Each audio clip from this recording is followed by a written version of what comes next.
ವೆಂಕಟೇಶ್ವರ ಸ್ವಾಮಿಯ 20ನೇ ವರ್ಷದ ಹರಿಸೇವಾ ಕಾರ್ಯಕ್ರಮ. ವೀಕ್ಷಕರೇ, ರಾಮನಗರ ಜಿಲ್ಲೆ ಚನ್ನಪಟ್ಟಣ ತಾಲೂಕು ವಿರೂಪಾಕ್ಷಿಪುರ ಹೋಬಳಿ ಮೆಣಸಿಗನಹಳ್ಳಿ ಸುಮಾರು ವರ್ಷಗಳ ಇತಿಹಾಸವುಳ್ಳ ಅಪಾರ ಭಕ್ತಾದಿಗಳನ್ನು ಹೊಂದಿರುವ ಸಾಕ್ಷಾತ್ ತಿರುಪತಿ ತಿಮ್ಮಪ್ಪನ ನೋಡಿದ ಹಾಗೆ ದರ್ಶನ ಕೊಡುವ ಶ್ರೀ ವೆಂಕಟೇಶ್ವರ ಸ್ವಾಮಿಯ 20ನೇ ವರ್ಷದ ಜಾತ್ರಾ ಮಹೋತ್ಸವ ಸಾವಿರಾರು ಭಕ್ತರ ಸಮ್ಮುಖದಲ್ಲಿ ನಡೆಯಿತು. ಸಾವಿರಾರು ಭಕ್ತಾದಿಗಳು ಗೋವಿಂದ ಗೋವಿಂದ ಎಂಬ ನಾಮ ಸ್ಮರಣೆಯೊಂದಿಗೆ ದೇವರ ದರ್ಶನ ಪಡೆದು ಪ್ರಸಾದ ಸ್ವೀಕರಿಸಿದರು. ದೇವಾಲಯದ ಪ್ರಧಾನ ಅರ್ಚಕರಾದ ಭಗವತ್ ಅವರು ಮಾತನಾಡಿ, ಸುಮಾರು ವರ್ಷಗಳ ಇತಿಹಾಸವುಳ್ಳ ದೇವಾಲಯವಾಗಿದ್ದು, ಇಲ್ಲಿ ಪ್ರತಿ ವರ್ಷ ವೆಂಕಟೇಶ್ವರ ಸ್ವಾಮಿಯ ಹರಿಸೇವೆ ಎಂಬ ಕಾರ್ಯಕ್ರಮವನ್ನು ಹಮ್ಮಿಕೊಂಡು ಬರುತ್ತಿದ್ದೇವೆ. ಸಾವಿರಾರು ಭಕ್ತಾದಿಗಳು ಬಂದು ಪ್ರಸಾದ ಸ್ವೀಕರಿಸುತ್ತಾರೆ ಮತ್ತು ಏನೇ ಕಷ್ಟಗಳನ್ನು ಹೊತ್ತು ಬಂದರೆ ಕಷ್ಟಗಳನ್ನು ಸ್ಮರಿಸಿದರೆ 100ಕ್ಕೆ 100ರಷ್ಟು ಪರಿಹಾರವಾಗುತ್ತದೆ ಎಂಬ ನಂಬಿಕೆ ಇದೆ. ಇಲ್ಲಿ ಯಾವುದೇ ಹಣ ಮಾಟ ಮಂತ್ರವಾಗಲಿ ಮಾಡುವುದಿಲ್ಲ. ತಿರುಪತಿ ತಿಮ್ಮಪ್ಪನ ದರ್ಶನವಾಗುತ್ತದೆ ಎಂಬ ನಂಬಿಕೆ ಮೆಣಸಿಗನಹಳ್ಳಿ ಗ್ರಾಮದಲ್ಲಿ ಇದೆ. ಭಕ್ತಾದಿಗಳು ಮತ್ತು ಗ್ರಾಮಸ್ಥರ ಸಹಕಾರದಿಂದ ಈ ಹರಿಸೇವಾ ಕಾರ್ಯಕ್ರಮ ಯಶಸ್ವಿಯಾಗಿ ನಡೆದಿದೆ. ಶ್ರೀ ವೆಂಕಟೇಶ್ವರ ಸ್ವಾಮಿಯು ನಾಡಿನ ಭಕ್ತಾದಿಗಳಿಗೆ ಒಳಿತು ಮಾಡಲಿ ಎಂದರು.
ಇದು ಗ್ರಾಮ ಹುಟ್ಟಿತ್ತವಿಂದ ಇವತ್ತು ಗಂಟಲು ಇದು ಮಾಮೂಲಿ ಐತಿ. ಗ್ರಾಮ ಹುಟ್ಟುತ್ತವಿಂದ ಇವತ್ತುವರೆಗೂ ಮೆಣಸಿನಹಳ್ಳಿ ಗ್ರಾಮ ಅನ್ನುತ್ತವಿಂದ ಇಲ್ಲೇ ಆಂಜನೇಯ ಮತ್ತು ವೆಂಕಟಸ್ವಾಮಿ ಅನ್ನುವಂಥದ್ದು ಎರಡು ದೇವಾಲಯ.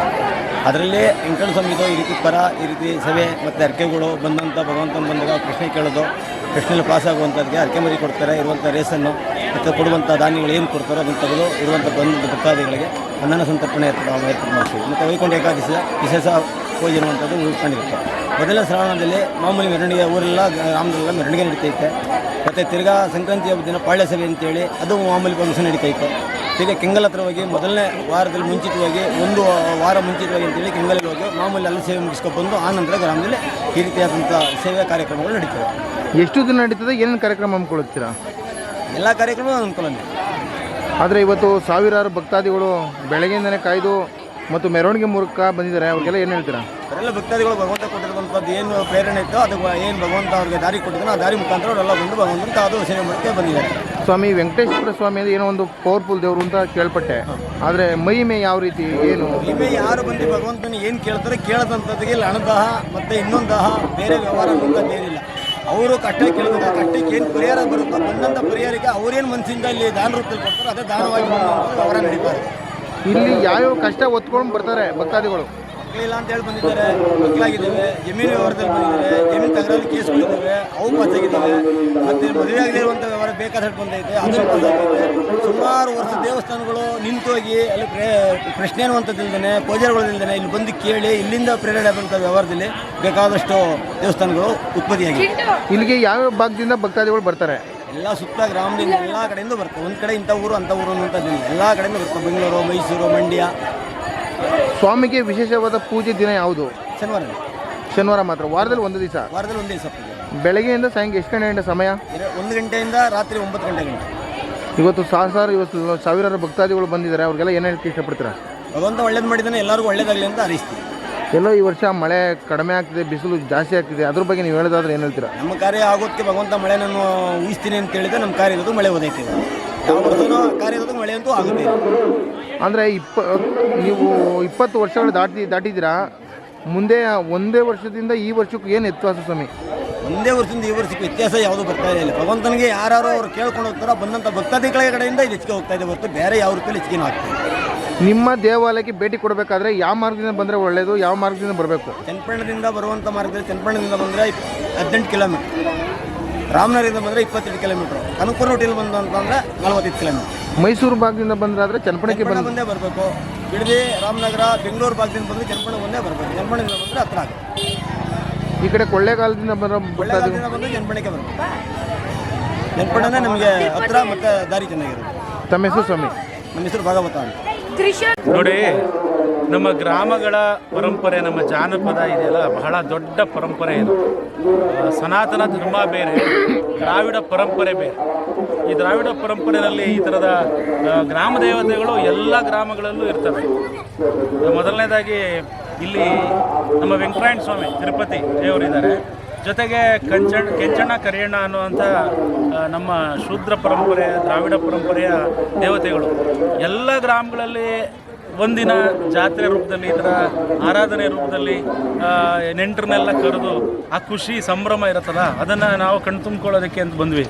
ಸಿದ್ದೇಗೌಡರು ನಮ್ಮ ಆತ್ಮೀಯ ಗೆಳೆಯರು, ಇಲ್ಲಿನ ಮುಖಂಡರು ಸ್ಥಳೀಯವಾಗಿ ಈ ಹೊಸದಾಗಿ ಚೇರ್ಮನ್ ಆಗಿದ್ದೀರಾ ನಮ್ಮ ಸ್ಟೇಟ್ ಗೌರ್ಮೆಂಟ್ಗೆ, ತಾವು ಬರಬೇಕು ನಮ್ಮೂರಿಗೆ ಅಂತ ಹೇಳಿದ್ರು. ಖುಷಿಯಾಗಿ ಬಂದೆ. ನಾನು ಪಕ್ಕದೂರೇ, ಇದು ಮೆಣಸಿನಹಳ್ಳಿ. ನಂದು ಇಲ್ಲಿ ರೇವಣ ಸಿದ್ದೇಶ್ವರ ಬೆಟ್ಟ ಅಂತ ಬೆಟ್ಟದ ಮೇಲೆ ದೇವರು ರೇವಣ್ಣ ಇದ್ದಾರೆ. ಅಲ್ಲೇ ಎದುರುಗಡೆ ಅಮ್ಮನಪುರ ದೊಡ್ಡಿ ಅಂದರೆ ಅಮ್ಮನವರ ದೇವಸ್ಥಾನದ ಹೆಸರೇ ನಮ್ಮೂರಿಗಿರೋದು. ಹಾಗಾಗಿ ನಾವೆಲ್ಲ ಈ ಪರಂಪರೆಯಲ್ಲೇ ಬಂದಂಥವ್ರು. ಗ್ರಾಮದ ದೇವತೆಗಳ ಬಗ್ಗೆ ಬಹಳ ಚೆನ್ನಾಗಿ ನಮ್ಮ ಸಿದ್ಧಲಿಂಗನವರು PhD ಮಾಡಿದರು.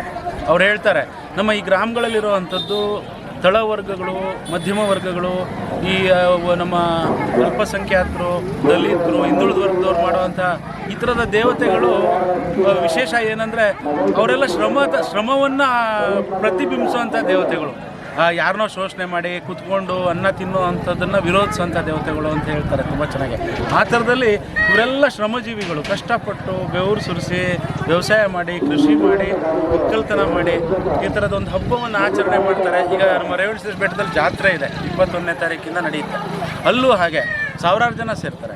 ಹಾಗೆ ನಮ್ಮ ಸುರಗುಡನ ಕೊಪ್ಪ ಅಂತಿದೆ, ಅಲ್ಲಿ ಒಂದು ಸಮುದಾಯನೇ ಒಂದು 40-50 ಜನ ಸೇರಿ 4-6 ಲಕ್ಷ ಜನ ಸೇರಿ ಜಾತ್ರೆ ಮಾಡೋ ಅಂಥದ್ದೆಲ್ಲ ಇದೆ. ಈ ಥರದ್ದನ್ನು ನೋಡೋದಕ್ಕೆ ಒಂಥರ ಖುಷಿ ಅನ್ಸುತ್ತೆ. ಇದು ನಮ್ಮ ಪರಂಪರೆ, ನಮ್ಮ ತನ್ನದ್ದು, ಇಂಥದ್ದನ್ನು ಉಳಿಸ್ಕೋಬೇಕು. ಈ ಊರಲ್ಲಿ ನಾನು ಗಮನಿಸಿದೆ, ಒಂದು ಶೀಟ್ನ ಸಣ್ಣ ಒಂದು ದೇವಸ್ಥಾನ ಇದೆ. ಪಾಪ ಮುಜರಾಯಿ ಇಲಾಖೆಯವರು, ನಮ್ಮ ರಾಮಲಿಂಗರೆಡ್ಡಿ ಸಾಹೇಬರು ಏನಾದರೂ ಮನಸ್ಸು ಮಾಡಿದ್ರೆ ಇಲ್ಲೊಂದು ಸಣ್ಣ ದೇವಸ್ಥಾನ ಮಾಡ್ಕೊಡ್ಬೋದು. ಆಮೇಲೆ ಇಲ್ಲಿ ಸ್ಥಳೀಯವಾಗಿರುವಂಥ ಮುಖಂಡರು, ನನ್ನ ಸ್ನೇಹಿತರು ಪುಟ್ಟಣ್ಣ ಇದ್ದಾರೆ, ಇಲ್ಲಿ ಜೊತೆಗೆ ಬಂದವರು MLC, ಇನ್ನೂ ಸಾಕಷ್ಟು ಜನ ಗೆಳೆಯರು, ಚಂದ್ರೇಗೌಡ, ಸಿದ್ವೀರ್, ಈ ಥರದ ಸಾಕಷ್ಟು ಮುಖಂಡರೆಲ್ಲ ಇದ್ದಾರೆ. ಅವರೆಲ್ಲ ಶ್ರಮವಹಿಸಿ ಈ ಮೆಣಸಿನಹಳ್ಳಿಲಿ ಒಂದು ದೇವಸ್ಥಾನ ಮಾಡಿಕೊಟ್ರೆ ಈ ಊರಿನವರಿಗೆ ಒಂದು ಅನುಕೂಲ ಆಗುತ್ತೆ ಅಂತ ನನ್ನ ವೈಯಕ್ತಿಕವಾದ ಅಭಿಪ್ರಾಯ. ನಾನು ಕೂಡ ಸರ್ಕಾರದ ಮಟ್ಟದಲ್ಲಿ ಇಲ್ಲಿ ಏನಾದರೂ ಒಂದು ಭವನನ ಏನೋ ಮಾಡೋದಕ್ಕೆ ಪ್ರಯತ್ನ ಮಾಡ್ತೀನಿ. ತಮ್ಮ ಹೆಸರು ಸರ್? ಡಾಕ್ಟರ್ AR ಗೋವಿಂದ ಸ್ವಾಮಿ, ಕರ್ನಾಟಕ ಬಂಜಾರ ಸಂಸ್ಕೃತಿ ಭಾಷಾ ಅಕಾಡೆಮಿ ಅಧ್ಯಕ್ಷ ಮಾಡಿದ್ದಾರೆ ಸಿದ್ದರಾಮಯ್ಯ ಸಾಹೇಬರು, DK ಸಾಹೇಬರು. ನಾನು ಇದೇ ಜಿಲ್ಲೆಯವನು, ಇಲ್ಲೇ